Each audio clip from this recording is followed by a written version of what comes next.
you were at Stanford around 1960, you know? Yeah, I went to Stanford.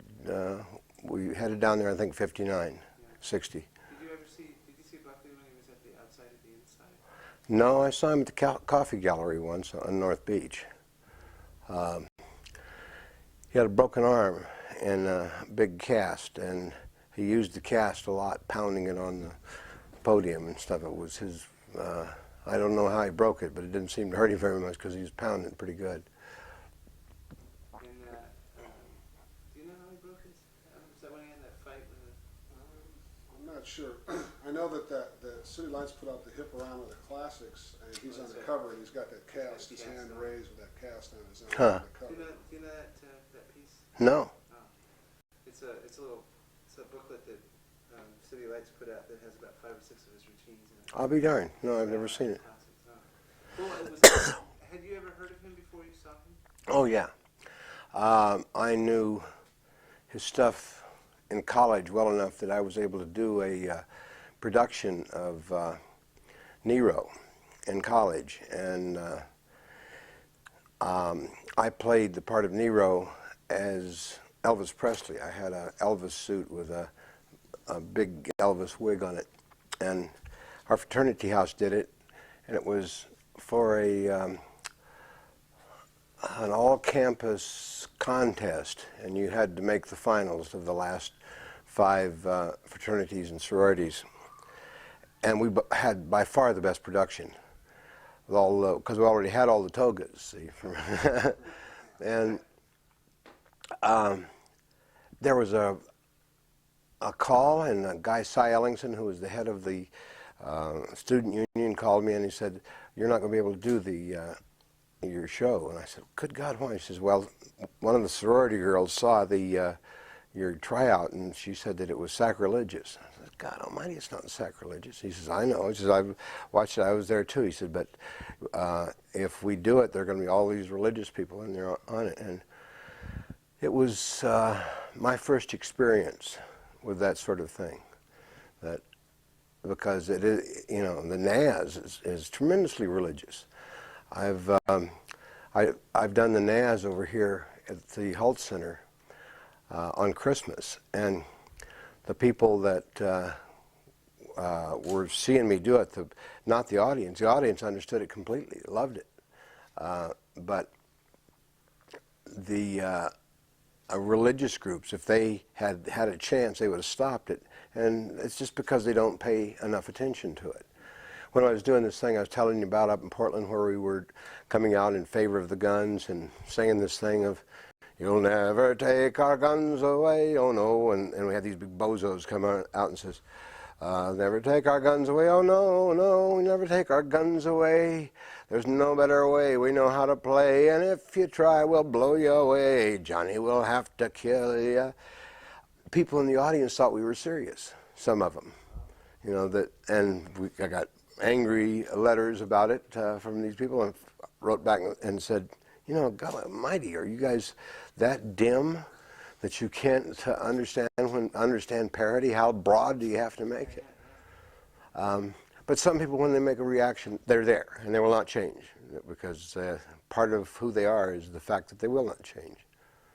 And you only hear it, maybe they only hear it on one level? Yeah. It's like his thing about God's own drunk. You know, people say that's glorifying drink. It's not glorifying drink, it's glorifying God and bears and moonlight and stuff. We heard this tape, something you made at Powell's bookstore. You gave a reading or something, and the guy in the audience asked you about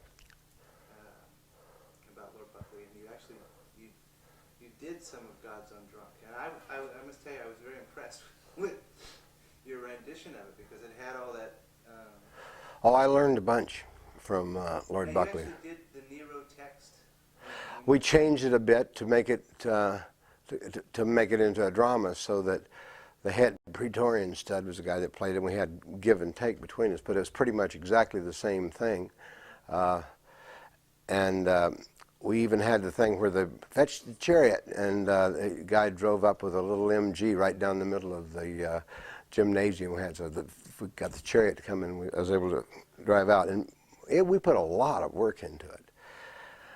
But I knew Buckley's work well enough that I could do it in college, and it kind of came in the package. It was part of Jerry Mulligan and Chet Baker and all the kind of white jazz that was happening that a lot of people thought was black jazz, but it wasn't. It was people playing music that sounded black, but that's because all the best jazz was black, and people are always kind of surprised to find out that Lord Buckley is white, the same way with Wolfman Jack. Everybody thought that, Wolfman Jack picked up a lot of his riffs from Lord Buckley. As time goes by, you'll see all sorts of people who have taken their riffs from Lord Buckley. Working on Great Notion, I was able to draw on that, the rhythm of status quo vadis. That's what we call the Nero bit, and this was the first part of what we call the trip. The trip was happening before the drugs. It would be where somebody would take your mind and head down a road with it, kind of gentle and slow, and then pretty soon getting faster and faster, and take your mind along with them in places that ordinarily it wouldn't have gone. And my favorite is where here come Nero, he got the chicks on one arm, he got the chicks on the other, he's sucking down the fine juice in the fanfare, jump off.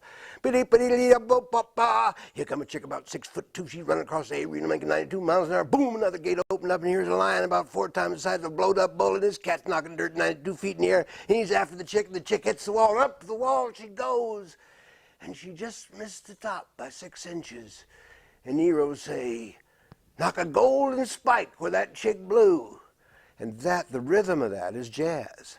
It takes you along, you can follow it, and pretty soon there are no capitals, and no periods, and no commas, no quotation marks. It's just continual, just like a Charlie Parker jazz piece. And writing Notion, I would lull the reader into following, and then go faster and faster until the reader was having to follow into places that he couldn't figure out how he was understanding, but he was doing it because I had captured him to where he had to continue no matter how hot the tempo got. You didn't leave him behind. You see the stuff now with lots of fast cuts, pop, pop, pop, pop, pop. What they don't have is that slow grabbing of you on the familiar plane. The best jazz guy that did it was Roland Kirk, of course, who did the same thing. He would off it would go, and you would kind of wake up after it was over. And this notion, this concept, was around before acid, so the people were already into that thing to where if you got into a place where it looks like you're falling, and you don't know where the next step is going to be, you just continue to fall, having faith that eventually you'll find the right place to land. And that, the Grateful Dead draw on that. You take a familiar riff, and all of them together will head off on that, and then suddenly you're someplace that you didn't expect to get because you have been carried along by them into a new area. So you find it's almost a way you're leaving the censor behind, or you're leaving some part of their you're helping them to, without even being aware of it, leave some part of them that would stop them. You move fast and light enough that you leave the Republican behind with his finger up his nose. Feeling around for his gun. I'll shoot the sucker if I come back through here. Hey, Walter, can you do me a favor?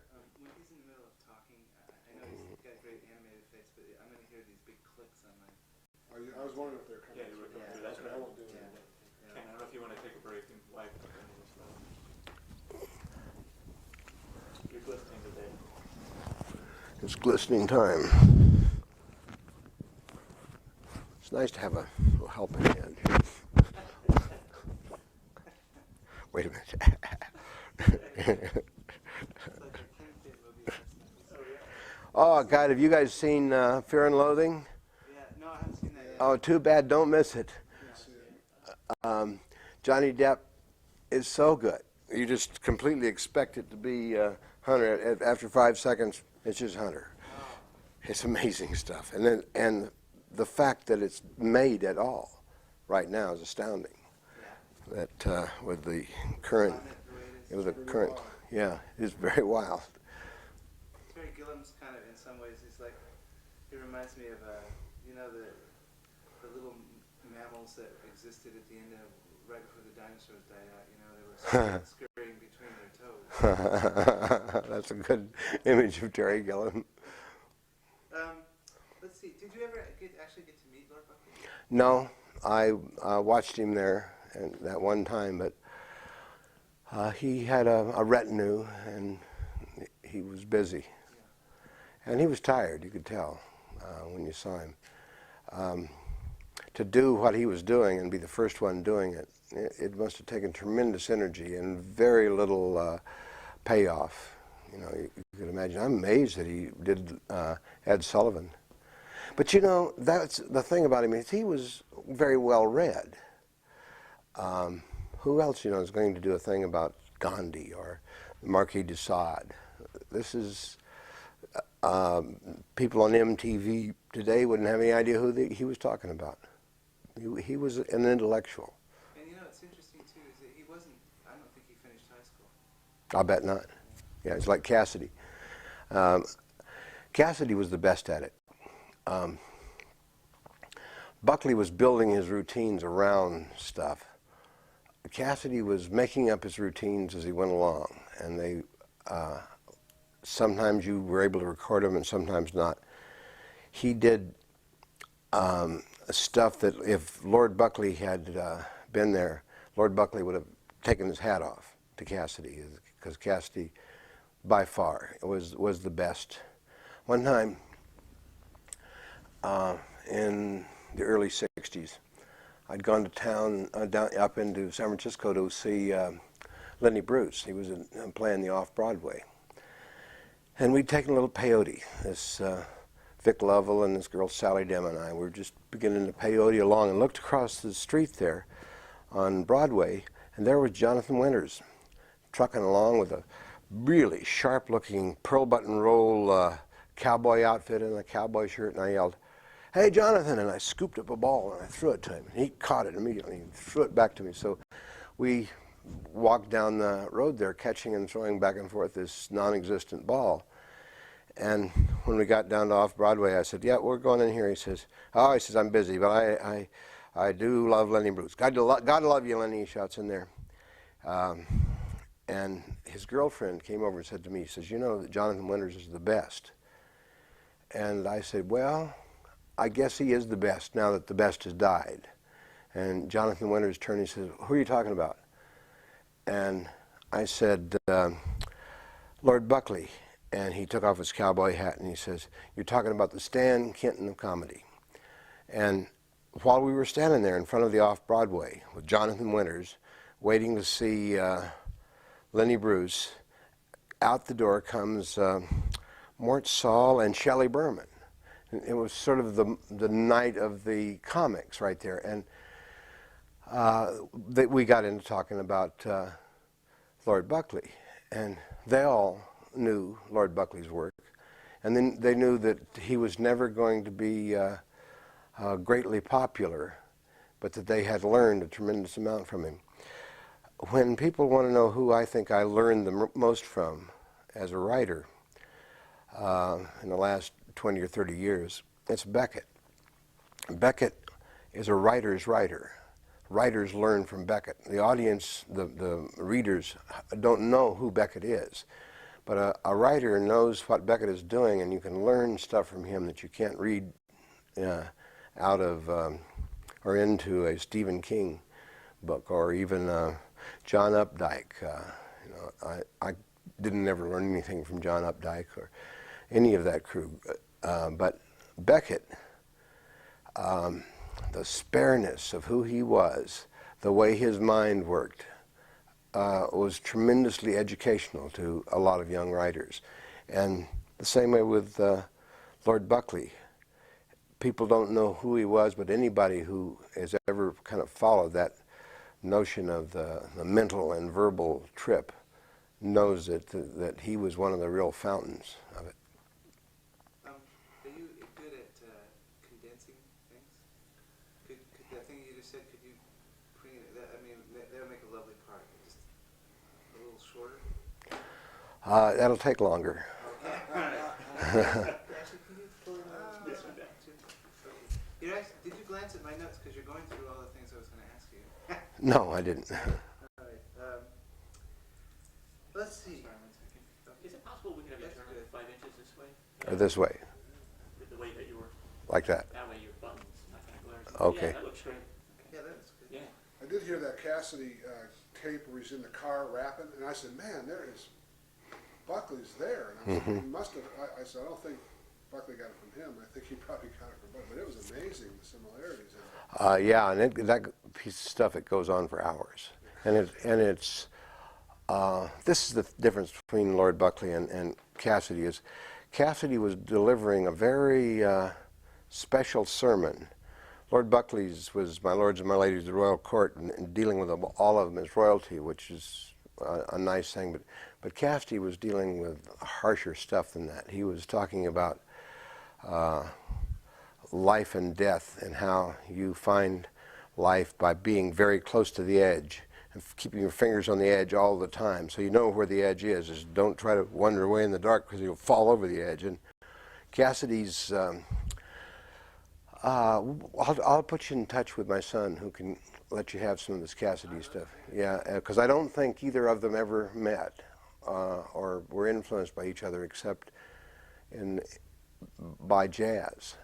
Cassidy never cared that much for the Grateful Dead or the Jefferson Airplane. He kind of liked to listen to Yarma play every so often, but he was a jazz man. He used to say, rock and roll is for Neanderthals, he says, jazz is for intellectuals. And he was an intellectual, and so was Lord Buckley, because you know, when he's doing flipsters, hipsters, and finger-popping daddies, who's going to know what he's talking about except somebody who's read a little bit of Shakespeare? Well, what are your favorite pieces? I think that Nero piece is the best. It's longest. I think one of the great social pieces is his thing about Gandhi, about the spinning wheel, baby, is a spinning wheel. That is speaking. That's anti-war, in its way. The most graphic, strangest piece by far is the Marquis de Sade piece, where they go down to, there was a blue boat in a black lake. What an image. What an image. You know, any writer, Hemingway, would see that and say, man, that's good. Simple, clear, blue, black, and ominous at the same time. But the piece everybody knows, of course, is the Naz.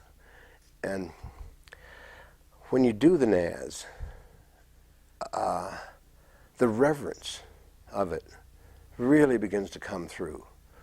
It always surprises me when somebody takes issue with it, because, you know, when he says the Naz had them pretty eyes, everybody wanted everybody to see through his eyes, and that's Lord Buckley holding up the glasses for you to look through Christ's eyes. That's wonderful. I find it really fascinating that people could think it's sacrilegious. Yeah, me too. Well, you know, one of the things that we've learned from LSD is there's room. There's room for it all. There's room for Buddhism and Christianity and Hinduism and voodooism and the whole shot. In fact, that's one of the points in that about the black guy who was the son of a bitch, didn't have no religion. What is it called? Black Cross, right. Yeah, Hezekiah Jones. And you know, he could drop into those characters better than Jonathan Winters could. Buckley was a little more in control than Jonathan Winters. Jonathan Winters, when we saw him down there in San Francisco, it was not long after he had been arrested in the rigging of the Balaclutha nude, claiming he was from a flying saucer. And I said, well, what about that scene in the Balaclutha? He says, well, the next time we're not going to land just one at a time. And, you know, there was a time there when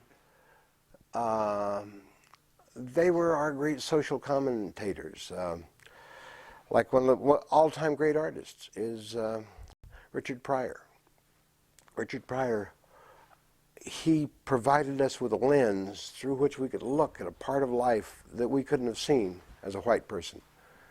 And that lens was always full of love. Robin Williams, there's a little mean streak in him. Jonathan Winters, he's just, you know, he barely is able to control himself. He's going from one thing to another thing. And Robin Williams has been able to copy it and use it better than Jonathan Winters could, because Robin Williams is more in control. I met Robin Williams with Tim Leary down in L.A. A few years back. And it was not long after I had seen The World According to Garp, and not long after I had lost a son. And we got to talking about this, and I was telling him that I went back to Spokane, where we'd been at the hospital when my son was dying, because I'd been booked in to do a talk there, and it was only a month or so had passed. And they asked, well, you probably don't want to come back up here and do this talk at the high school. And I thought, well, you know, this is something special. And so I said, I'll do it. And when I got there, I found out I was in the same room that Faye and I had been staying in before, in the little motel there in Spokane. And while I was there that evening, The World According to Garp came on. And there's that scene where he's whizzing down the road there in his car and turns out the lights and runs into the car that's parked there in his driveway with his wife in there giving somebody head, and she bites the guy's dick off, and his son dies. And there's very little made of the son dying.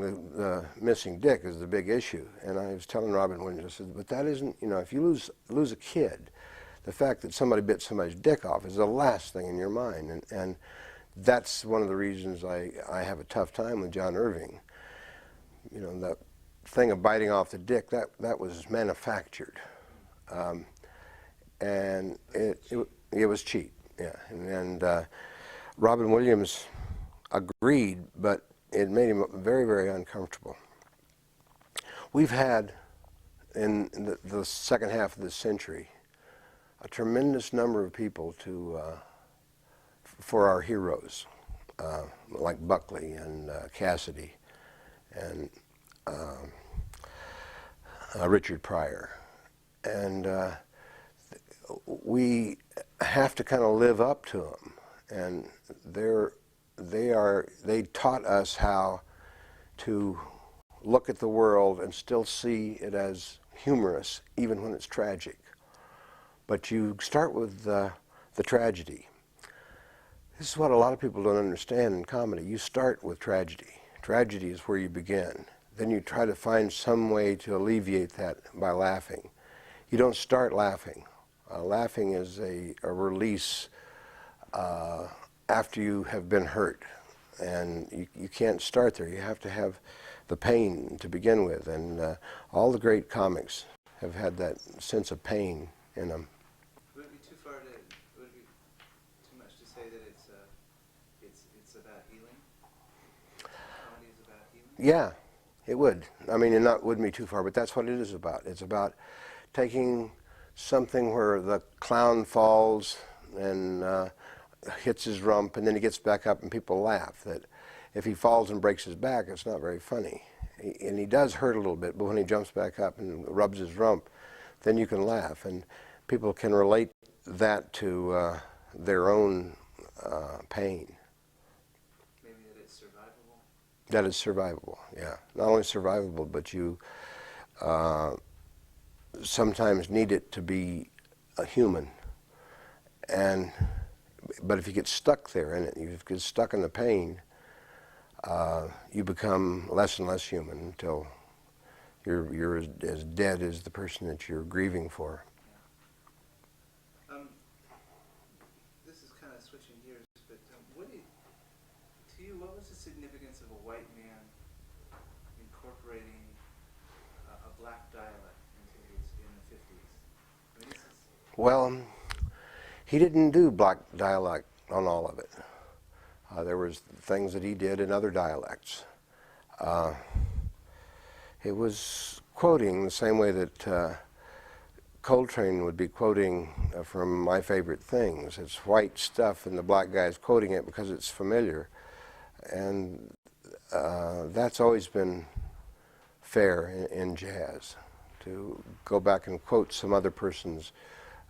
Also, in jazz, that whole black and white thing broke apart really quickly there. Like Charlie Parker had this redheaded Jewish kid that played for him. I can't remember the name, but yeah. And you know, he was as good as you could get, and they didn't think of him as white or black. He was a jazz player. I do a thing that I call a warrior test, to know who are the real warriors of our time. And I do it in this way. I think of it as shit floats, but cream rises. And shit floats is Eddie Murphy. Cream rises is Richard Pryor. Shit floats is Jerry Rubin. Cream rises is Abby Hoffman. Shit floats is Madonna. Cream rises is Joan Baez. These people, as you run it down, all the people that are hearing, they go, that's right, that's right. And Buckley was some of the richest of cream of the last century, I think. Yeah, he's, you know, to learn from these guys, to have them around, to know people like Ginsberg and Leary. When Leary was dying, his son called me and told me that if I wanted to talk to his dad one more time, I better give him a call that night because he was checking out. So I called him, and I could just barely hear Leary on the other end of the phone and breathing. And I said, Tim, it's just been great these last 5-7 years because we've been able to kind of get through that Tom Wolfe stuff, which wasn't true to begin with. And that we just don't want to let it lapse. It's just too good. So let's meet someplace. Let's meet on Halloween at midnight. I said, you pick the place. And he says, Houdini's grave. And I thought, man, that's nimble. That's humorous. That's intelligent. That's courageous. Right there at death's door, to still be able to do that. And when Ginsberg was dying, he'd called all of his buddies in. There was Ferlinghetti and Gary Snyder and Corso and Orlovsky and his usual, Ann Waldman and his usual bunch of buddies. And he motioned Corso to lean close, and Corso leaned close like this, and Ginsberg says, toodaloo. And I thought, how Allen Ginsberg-esque, you know. This is finally it comes down, never mind Buddha, never mind poetry. This is just a sweet guy saying goodbye. And all of the people that we have known who have been part of this, they have had tremendous courage. And if we don't live up to it, they're going to give us a lot of crap. When Garcia died and I went to the funeral, I told them there, I said, look, you know, when Joe Montana got broken, you didn't disband the 49ers, you got another quarterback. I said, if you guys disband, and don't play anymore, you're going to get to heaven or hell, and there's going to be one pissed off Jerry Garcia up there giving you a lot of crap about it. If it was just him, then it didn't mean anything to begin with. And I'm glad to see them they're getting back together. Last night, we went to a dinner in town there for Vince Welnick, the keyboardist. And they are beginning to play as the other ones, and it'll never be the same without Garcia, and nobody expects it to be, but they're getting back out on the road, and I'm glad to see it. Yeah. Yep. You know, your descriptions of these death scenes is really reminiscent of the coda of Horse's Mouth. You know, Uh-huh. where he's, you know, The same thing, sister. time, you should be praying. Mm-hmm. That's the same thing, man. Same thing, sister. Yeah, sister, right, yeah. That's a great book. Gully Jimson is one of the great heroes of literature. You know, he's up there with Ahab and people like that. People and Holden Caulfield. People don't know The Horse's Mouth, but anybody who does knows that that is a tremendous hero. It's so piece. What is the effect of Lord Buckley's voice on you when you listen to his voice? Well, he was able to play the microphone really well, even when I saw him live. And a little crummy sound setup where the microphone there on the podium and the only speaker was in that podium. He could lean over and play through that microphone and listen to what he was doing and work it. There was a lot of mileage in that voice. It had been down some very rough roads, you could tell. And yet it was still very sweet. When he would do that thing, and he did it there at the Coffee Gallery, he says, "I'm going to tell you something, I love you." And you knew that he meant it. You knew that he meant it with every fiber, that he was able to rally there. And it did embarrass people to hear that. Did it have the effect of his voice, was it just entertaining just to hear the voice? Yeah, I think people didn't need to speak English to enjoy his voice. You could enjoy it just of the highs and lows and the rhythms and the sudden stops and and if you read a chunk of notion, the breaking of the rhythms, the springing of the rhythms, so that you will be going along, you think you're just getting, and then pretty soon it's got you to where it's all hooking together into one raga. He played his voice like Ravi Shankar. He used it as an instrument, and it was good whether you could follow his words or not. In fact, the records that I used to have, you have to really listen hard to be able to get the words, like in Nero where he says, "Fetch the chariot." You don't know for a while that he's saying, "Fetch the chariot." And it takes you a long time. Listen hard to an old 45 RPM record to get it off of it. Yeah, to distinguish the chariot from the scratch. Yeah, the bad old records. If you were to say if Lord Buckley had a message, what would it be? It'd be that same thing that he always says, is "I love you." Love being the prime mover. This is a guy that had been really high a lot, probably on a lot of different stuff. Probably been smoking very good dope from his early childhood, and had a chance to really get down there and look the cosmos right in the eye and know that when it comes down to it, that love is the real power. It's the lasting power. That's enough. Okay. Okay.